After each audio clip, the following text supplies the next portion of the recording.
आदमी की इच्छा रहती है कि वो पूरी जिंदगी में सुख ही सुख प्राप्त करे, उसकी जिंदगी में दुख न हो। लेकिन हम दुनिया में देखते हैं चारों ओर दुख ही दुख दिखाई देते हैं, एक से बढ़कर एक दुखी आदमी दिखाई देता है। और कमाल की बात अगर ध्यान से देखें तो ये सारे के सारे दुख जितने आदमी की जिंदगी में आ रहे हैं उसमें से ज्यादातर दुख आदमी की खुद की सोच के कारण पैदा हो रहे हैं, उसकी गलत सोच या गलत भावनाओं की वजह से पैदा हो रहे हैं। वास्तव में वासना से व्यसन उपजते हैं और व्यसनों का परिणाम दुख होता है। और जब व्यक्ति उस परिणाम को देखता है, उस दुख को देखता है, उस वक्त वह व्यसनों से छूटना चाहता है, लेकिन तब तक वह व्यसनों की गिरफ्त में आ चुका होता है। आपने बहुत सारे ऐसे लोग देखे होंगे अपनी जिंदगी में जो बहुत मोटे हैं, बहुत सारी बीमारियां उनको मोटापे के कारण है और उन्हें पता है कि उनके ज्यादा खाने की आदत से उन्हें मोटापा हो गया है, उनका शरीर खराब हो गया है। बावजूद उसके वो ज्यादा खाने की आदत को या गलत खाने की आदत को छोड़ नहीं पा रहे हैं, क्योंकि उस व्यसन के गुलाम वो हो गए हैं। बहुत सारे आपने चेन स्मोकर भी देखे होंगे, उनमें से कुछ लोग ऐसे देखे होंगे जो कि उस व्यसन से छूटना चाहते हैं, जो कि उसके परिणाम को देख चुके हैं, उनके फेफड़े खराब हो रहे हैं, उनका स्वास्थ्य खराब हो रहा है, उनकी सांस फूल रही है और वो चाहते हैं कि एक स्वस्थ जिंदगी जिए, लेकिन वो छोड़ नहीं पा रहे हैं, उस स्मोकिंग की गंदी आदत को नहीं छोड़ पा रहे हैं। ऐसे शराबी भी आपको बहुत सारे दिख जाएंगे जो चाहते हैं कि कोई काश मेरी शराब को छुड़ा दे, बार बार संकल्प करते हैं कि अब मैं शराब को हाथ नहीं लगाऊंगा और फिर शराब पी लेते हैं। आपने ऐसे युवा तो बहुत सारे देखे होंगे और हम अक्सर देखते हैं जो कि अपनी हस्त मैथुन इत्यादि की गंदी आदतों के इतने गिरफ्त में आ चुके हैं कि बार बार नाक रगड़ते हैं, बार बार कसम खाते हैं और बार बार ब्रह्मचर्य का संकल्प लेते हैं, अपना पुनः अच्छा शरीर प्राप्त करना चाहते हैं, लेकिन नहीं कर पाते, नहीं छोड़ पाते, नहीं छूट पाती उनकी वो गंदी आदत। वो देख रहे हैं कि उनका शरीर कमजोर हो रहा है, वो देख रहे हैं उनकी आंखें कमजोर हो रही हैं, वो देख रहे हैं कि उनकी वाणी में प्रभाव नहीं रहा, वो देख रहे हैं कि उनका चेहरा निस्तेज हो गया है, बावजूद उसके वो उस बुरी आदत को नहीं छोड़ पाते, यद्यपि छोड़ना चाहते हैं। कारण क्योंकि उस व्यसन का वो गुलाम हो गए हैं। ये व्यसनों का गुलाम आदमी क्यों हो जाता है? ये विषय वासनाओं में आदमी क्यों पड़ जाता है? ये विषय हैं क्या? इन चीजों को बताने से पहले मैं आपको एक चीज बताना चाहूंगा, वो ये कि इन चीजों से बचने का एक सॉलिड रास्ता हमारे शास्त्रों में बताया गया है। हम आज उसी मूल मंत्र की, जो कि योग सूत्र से लिया गया है, यहां पर चर्चा करेंगे। उससे पहले मैं आपको बता दूं कि वास्तव में ये विषय विकार क्या है। जैसे कि हमारी वाणी का काम है बोलना, कैसे शब्द? अच्छे शब्द, सुंदर शब्द, ऐसे शब्द जो दूसरों को खुश कर दें, प्रसन्न कर दें, किसी के लिए औषधि का काम करें। लेकिन जब हम इससे कटु शब्द बोलने लगे तो यह विषय विकार हो जाएगा। हमारी जबान का दूसरा काम है आहार को टेस्ट करना, कहीं खराब तो नहीं हो रहा, लेकिन जब हम इसके टेस्ट के चक्कर में गलत चीजों को खाने लगते हैं, विषय विकार है। आंख का काम है रास्ता देखना, चीजों को देखना और सबको प्यार से देखना, लेकिन जब किसी को वासना से देखने लग जाए तो यह विषय विकार है। कान का काम है अच्छी चीजें सुनना, लेकिन जब गंदी चीजें सुनने में आनंद आए उस समय हम कानों का विकार कह सकते हैं, विषय विकार कह सकते हैं। ये विषय विकार आदमी को दलदल में धसा देते हैं, वासनाओं के दलदल में धसा देते हैं। ये वासना क्या है, आइए इसको कम शब्दों में हम समझने का प्रयास करेंगे, क्योंकि विस्तार में इस पर पहले वीडियो आ चुकी है। वासना का अर्थ होता है जो चीज आपके पास में है उसमें संतोष ना करके अपनी नजर केवल उस पर रखना जो चीज आपके पास नहीं है। हमारा कहने का मतलब यह बिल्कुल नहीं है कि आप मेहनत ना करें, मेहनत करें, आगे बढ़ें, लेकिन परमात्मा का धन्यवाद भी करें कि मालिक ने आपको 2 जून की रोटी और सर पर छत तो दी है। लेकिन वासना ऐसा नहीं सोचने देती। आइए समझें यह वासना कितने प्रकार की होती है। 3 प्रकार की वासना होती है। नंबर 1 होती है लोभ वासना, दूसरी अहंकार वासना, तीसरी काम वासना। लोभ वासना आदमी को चोर बना देती है, ठग बना देती है, भ्रष्टाचारी बना देती है, कई अवगुण पैदा कर देती है। आपके पास में जो चीज है वो नहीं देख रहे हैं, दूसरे की चीज पर नजर है। आपके पास कोई कमरा नहीं है, मकान नहीं है, घर नहीं है, सरकार ने बनवा दिया। अब आपको लगना चाहिए था कि धन्यवाद, मेरे पास मकान तो हो गया, थोड़े दिन में लगना शुरू हो गया, अरे ये तो एक मकान है, 2-4 और होते तो कितना अच्छा, 2-4 और है तो सोचेंगे नए डिजाइन के होते तो कितना बढ़िया होता। अब उनको तुड़वा कर नए डिजाइन के बनाने की आपकी इच्छा हो जाएगी, यह वासना रुकेगी नहीं। आपके पास में सारे सुख संसाधन हैं, उसके बावजूद आप उन्हीं को और ज्यादा संख्या में इकट्ठा करने की कोशिश में रहेंगे और अपनी जिंदगी में दूसरी चीजों पर ध्यान देना बिल्कुल बंद कर देंगे और आप हो सकता है भ्रष्टाचारी बन जाएं, चोर बन जाएं, ठग बन जाएं। अहंकार वासना ने घरों में लड़ाइयां कराई हैं, दीवारें कराई हैं, भाई भाई से लड़ रहा है, सास बहू की लड़ाई है, अहंकार की ही तो लड़ाई है।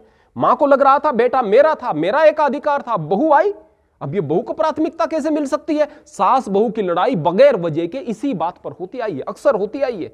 बिना बात के बस मुद्दे खड़े कर दिए जाते हैं, लड़ाई है। अगर हम बात करें सिकंदर, अरे एक देश का राजा था, बड़ा सुखी रह सकता था, बड़ा आनंद में रह सकता था, लेकिन दिमाग में फितूर था कि पूरी दुनिया को फतेह करना है। पूरी जिंदगी युद्ध के मैदान में रहा। युद्ध के मैदान में कोई सुख होता है भला? लेकिन नहीं, सपना था पूरी दुनिया को फतेह करना है। इसी प्रकार से जवानी में ही बुरी मौत को प्राप्त हो गया और जिंदगी में सुख प्राप्त नहीं हो पाया। अहंकार वासना ने उसे क्या से क्या कर दिया। रावण, अहंकार ने इतने बड़े विद्वान व्यक्ति का विनाश कर दिया। अहंकार ने बड़ी बड़ी लड़ाइयां, बड़े बड़े युद्ध कराए। अगर महाभारत की बात करें, मूल में अहंकार, अगर रामायण के युद्ध के विषय में बात करें, मूल में अहंकार था। काम वासना, आप देख रहे हैं हमारे बच्चे, हमारी बच्चियां, छोटे छोटे बच्चियां, छोटे छोटे बच्चे बुरी आदतों में पड़ रहे हैं, किशोरावस्था में बुरी आदतों में पड़ रहे हैं। यह काम वासना। जब शादी भी हो जाती है, यहां तक की बात देखी गई है, तो युवक अपनी पत्नी से संतुष्ट न रहकर दूसरी औरत को, दूसरी लड़की को गंदी नजर से देखता है। आदमी पूरे तरीके से कुत्ता बन जाता है। हर वक्त नजर खराब, हर वक्त दिमाग खराब और शरीर तो उनका खराब हो ही जाता है। काम वासना उन्हें पूरे तरीके से कुत्ता बनाकर रख देती है इंसान से। जिंदगी में मकसद समाप्त हो जाते हैं। केवल एक इंद्रिय के सुख के पीछे अपनी जिंदगी को बर्बाद करता रहता है आदमी। इस काम वासना ने यह हाल आदमी का कर दिया है।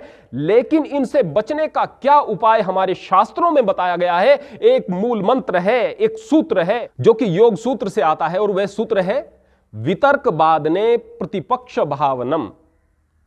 जब आपके सामने वितर्क बाधा बनकर खड़े हों, अब ये वितर्क क्या होंगे?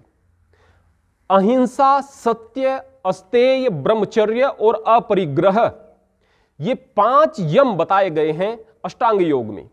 इन यम के पालन करने के पश्चात आप योग के मार्ग पर बढ़ते हैं, अर्थात आत्म परिष्कार के और जिंदगी में कुछ उपलब्धि प्राप्त करने के मार्ग पर आगे बढ़ते हैं।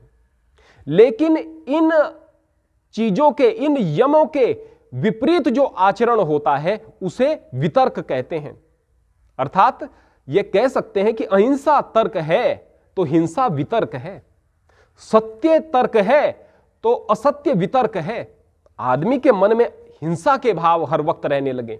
मैं हिंसा का पूरे तरीके से विरोध नहीं करता, जहां आवश्यक है वहां हमारे मन में हिंसा के भाव भी होने चाहिए। लेकिन व्यक्ति हर वक्त हिंसक बना घूम रहा है, बात बात पर हिंसा, हिंसा के बगैर तो बात ही पूरी नहीं होती। तो यह क्या है? यह वितर्क है। असत्य की आदत बन गई है, दूसरे की चीजों पर नजर है और ब्रह्मचर्य का तो खंडन करने पर आदमी खड़ा ही हुआ है हर वक्त। अपरिग्रह, जहां दूसरे की वस्तु पर नजर नहीं रखनी चाहिए थी, वहां दूसरे की वस्तु पर भी और दूसरे की स्त्री पर भी, दूसरे की बेटी पर भी हर वक्त नजर आदमी की लगी हुई है। तो यह वितर्क है। तो हमारे मन में उठने वाले इन व्यसनों के विनाश के लिए बहुत सुंदर यहां पर एक मंत्र बताया गया है। इसी मंत्र का, इसी सूत्र का आधा हिस्सा बाद में जो है वह है प्रतिपक्ष भावनम। अर्थात इन दुर्विचारों के, इन दुर्व्यसनों के विरोध में एक ऐसे मजबूत विचार को खड़ा कर दिया जाए जो उस कमजोर और गंदे विचार को हरा दे। तो निश्चित तौर पर आप लोग जीत सकते हैं, आपके व्यसन हार सकते हैं और आप जिंदगी में ऊंचाई पर जा सकते हैं। इसको हम इस प्रकार से समझ सकते हैं। एक गांव में एक लाला जी की मिठाई की दुकान थी। अब लाला जी बड़े मिलनसार स्वभाव के थे, अमीर भी थे, लेकिन सबका भला चाहते थे। भाई सबका काम भी चलता रहे, मेरी दुकान भी चलती रहे। वह लोगों को उधार दे दिया करते थे, कुछ लोग उनका उधार चुका दिया करते थे, कुछ उनका उधार मर जाया करता था। वहीं पर गांव में एक जर्नैल सिंह नाम का बदमाश व्यक्ति था जो रोज उसकी मिठाई की दुकान पर आता, पेट भर के मिठाई खाता और अगर लाला पैसे मांगता तो उसको धमकी देता और कहता कि मैं तुझे मार दूंगा, तुम्हारी पिटाई कर दूंगा, तुम्हारा इस प्रकार से अहित कर दूंगा। लाला बेचारा डर जाता। काफी दिन इसी प्रकार से चलते हुए हो गए तो एक दिन वह अपनी दुकान को समेटकर शहर में जाकर दुकान करने की तैयारी में था कि उसका मित्र राधेश्याम वहां पर आया। आकर के कहने लगा कि मित्र ये क्या कर रहे हो कि मैं अपनी दुकान को समेट कर जा रहा हूं, यहां पर मैं परेशान आ गया हूं। पहले तो यहां पर बहुत सारा उधार मर जाता है, मैं उसको भी बर्दाश्त कर लेता, ऊपर से इस जर्नैल सिंह नाम के बदमाश ने मेरी नाक में दम कर दिया है, अब ये रोज रोज मेरे यहां से मिठाई खाता है, मैं इसका क्या करूं। तो उस पर उसने कहा कि तुम जो बजरंगी लठैत है गांव में उसको जानते हो? कि हाँ जानता हूं, सारा दिन पड़ा रहता है, बस कभी कभार जब लाठीबाजी कहीं पर होती है तो वहां पर अपना कर्तव्य दिखा देता है, या फिर कहीं कुश्ती होती है तो कुश्ती कर लेता है, या बस कसरत करता है, कुछ काम धाम तो करता नहीं। कि उसको अपने यहाँ नौकरी रख लो, आपकी नौकरी मेरे यहाँ करेगा, वो अपना काम तो कुछ वह करता नहीं। यहाँ पर राधेश्याम कहते हैं कि बस काम धाम की तो आप चिंता ही छोड़ दो, आप उसको खाली बैठा कर रखो और उसको तनख्वाह दो, और उसके बाद देखो आपके यहाँ क्या होता है, चमत्कार होगा। आप केवल उसकी ड्यूटी इतनी रखो कि वह लठ लेकर यहां दुकान पर बैठा रहे, उसको समय पर सैलरी देते रहना, तनख्वाह देते रहना। अगर उसे कसरत भी करनी हो तो यही दुकान के बाहर कर ले, तो कोई बात नहीं। ऐसा ही वहां पर लाला जी ने किया। अगले दिन जब जर्नैल सिंह वहां पर आया, उसने बजरंगी लठैत को वहां देखा तो उसकी हिम्मत नहीं पड़ी कि वहां पर जाकर के मिठाई इसी प्रकार से खा ले।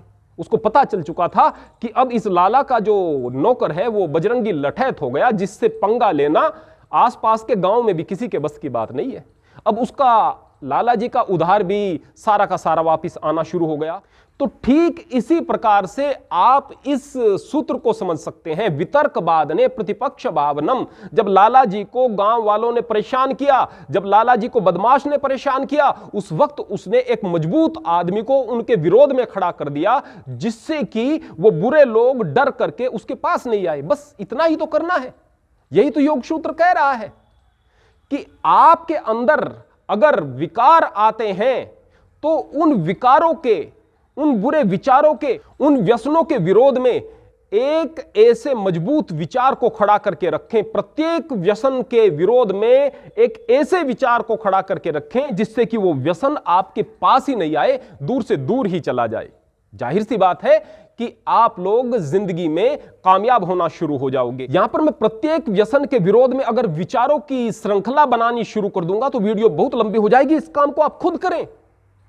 आप देखें कि जब आप हस्तमैथुन के लिए जा रहे हो तो कहीं ना कहीं किसी डॉक्टर की बात भी आपके दिमाग में रही होगी, अरे उस डॉक्टर ने कहा था कि कोई फर्क नहीं पड़ता। ये जो वितर्क होते हैं ना, इनको जरा सा कोई सहयोगी मिल जाए तो ये बड़े बलवान हो जाते हैं। आपके अंदर जो व्यसन है, इनको जरा सा सहयोग मिल जाए, ये बड़े बलवान हो जाते हैं। कोई साधु कहता मिल गया, बहुत सारे इस तरह के खुले विचारों के साधु भी तथाकथित होते हैं, आधुनिक साधु भी होते हैं, जो कि इस प्रकार की बातें कहते रहते हैं कि इन चीजों से कुछ नहीं बिगड़ता है, इन वासनाओं से कुछ नहीं बिगड़ता है, ये चीजें तो स्वाभाविक हैं। जाहिर सी बात है, इस तरह के विचार आपके मन में आए, आपके वितर्क को बल मिला और वह व्यसन बन करके आपकी जिंदगी में, आपकी जिंदगी को तबाह होने के लिए दाखिल हो गया।